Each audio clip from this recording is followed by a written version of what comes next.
Hello everyone, I am Shilpa Jackson, Assistant Professor in the Department of Computer Applications from the Bhopal School of Social Sciences.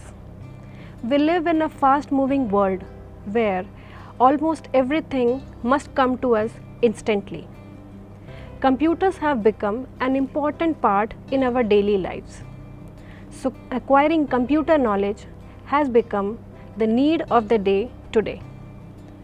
So I am here to tell you about some basics of computer. In this video, you will learn what is computer, what are the characteristics, capabilities and limitations of the computer. You will also learn the block diagram of the computer. We will also see the generations of computer as well as the components of computer. Now, the first topic is what is a computer? The formal definition of computer is a computer is an electronic device or a programmable device that is used for processing of information and is capable of calculating and storing information. Now, how this is done? Well, computer works on a model known as input process output model. It performs the following three operations in sequence. It receives data and instructions from the input device, it processes the data as per the instructions, and at last it provides the result in the desired form. Suppose you need to perform the addition of two numbers 2 and 3. So what this model does is it takes the input, that is 2 and 3, along with the addition operator. The second step is process. In this step, the addition of the two numbers is performed, and the final step is output, in which we get 5 as the output of this process. So from this model, we can derive the functions of a computer. So the functions of computer are take input, store data, process data, output information and control the flow. Now let us study the block diagram of computer. The block diagram of computer consists of three main units. The first is the input unit, second is CPU and third is the output unit. Let us see all the units one by one. The first is input unit. This unit contains devices with the help of which we can enter data to the computer. This unit creates a link between user and the computer. The next unit is CPU, that is Central Processing Unit. The CPU is considered as the brain of the computer. The CPU unit itself is divided into three parts: memory unit, control unit and ALU. The ALU, that is arithmetic and logical unit, performs all the arithmetical and logical functions of the computer. The memory unit saves the data and information that is used for processing. And at last, the control unit, it directs the manner and sequence in which all the operations are performed. The last unit of the block diagram of computer is the output unit. The output unit consists of devices with the help of which we can get information from the computer. Now let us see what are the advantages of the computer. The advantages of the computer are high speed. Computers have the ability to perform routine tasks at a greater speed than human being. Second advantage is reliability. People are using computer to do their job because human can get affected by many factors. Third advantage is consistency. Computer does not require rest. They can do their job for all day long unless the computer gets affected by some virus or malfunctioning. The next advantage is communication. Computers also become a good communication tool for human because it has some softwares that can make us communicate all around the world. The last advantage of computer is cost effectiveness. Computers can reduce the amount of paperwork and human effort, thereby reducing costs. Now, computers have some limitations too. Some limitations of computer are, it depends on user's input. That is, whatever the input user is giving, computer will be using that. Second is, computer have no imagination of its own. Third, a computer cannot detect error in any logic. The last limitation is, a computer cannot take decisions of its own. Now, we will have a brief discussion on the generations of computer. Computers have 5 generations till now. Let us understand first generation computers. So, the period of first generation computers was from 1942 to 1954. The first generation of computers used vacuum tubes as the basic component for memory and circuitry for CPU.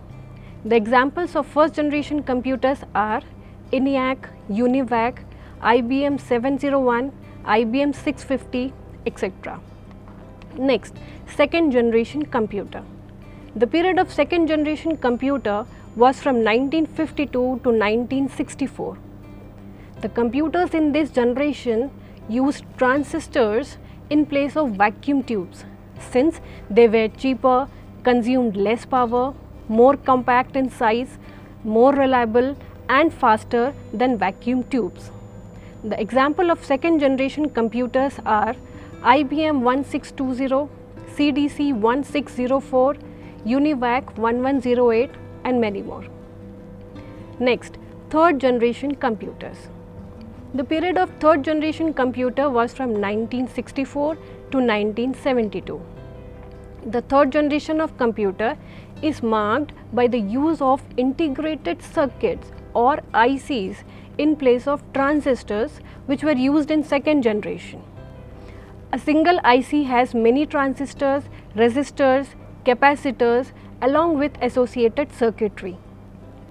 The examples of third generation computers are IBM 360 series, PDP, that is Personal Data Processor, IBM 370 and many more. Next is the fourth generation computers. The period of fourth generation computers was from 1972 to 1990. The fourth generation of computer is marked by the use of VLSI, that is Very Large Scale Integrated Circuits. VLSI circuits have about 5000 transistors and other circuit elements and their associated circuits on a single. Fourth generation computer became more powerful, compact, reliable and affordable. As a result, it gave rise to personal computer revolution. The examples of fourth generation computers are Cray 1 supercomputer, Cray XMP supercomputer and many more. Now the last and the fifth generation of computer. The period of fifth generation computers was from 1990 to till date. The computers in fifth generation used ULSI in place of VLSI. Now what is ULSI? ULSI is the short form for Ultra Large Scale Integration Technology. The example of fifth generation computers are all the computers which we are using right now, that is desktop, laptop, notebook, ultrabook, etc. Next topic is components of computer. A computer has many hardware and software components. So let us have a look at the important components of computer. First component is motherboard. A motherboard is the main PCB in a computer, that is printed circuit board in a computer. The motherboard is the computer's central communication connectivity point through which all components and external peripherals connect. The next component is processor. A processor is an integrated electronic device that performs all the calculations on a computer. It performs arithmetical, logical, input-output and other basic instructions that are passed from the operating system. Next component is the main memory. The main memory in a computer is called random access memory or RAM. This is the part of the computer that stores operating system software, software applications and other informations for the CPU to have fast and direct access when needed. It is called random access because the CPU can directly go to any section of main memory and does not have to go about the process in sequential order. The next component is cache memory.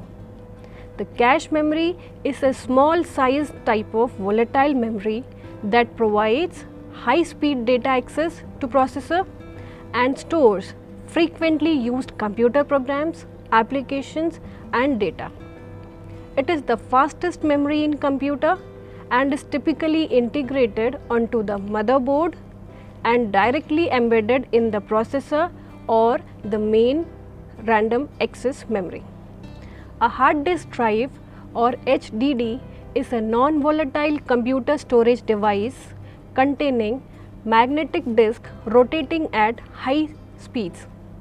It is a secondary storage device used to store data permanently, the RAM being the primary memory device. Non-volatile means data is retained even if the computer is turned off. So that's all about this video.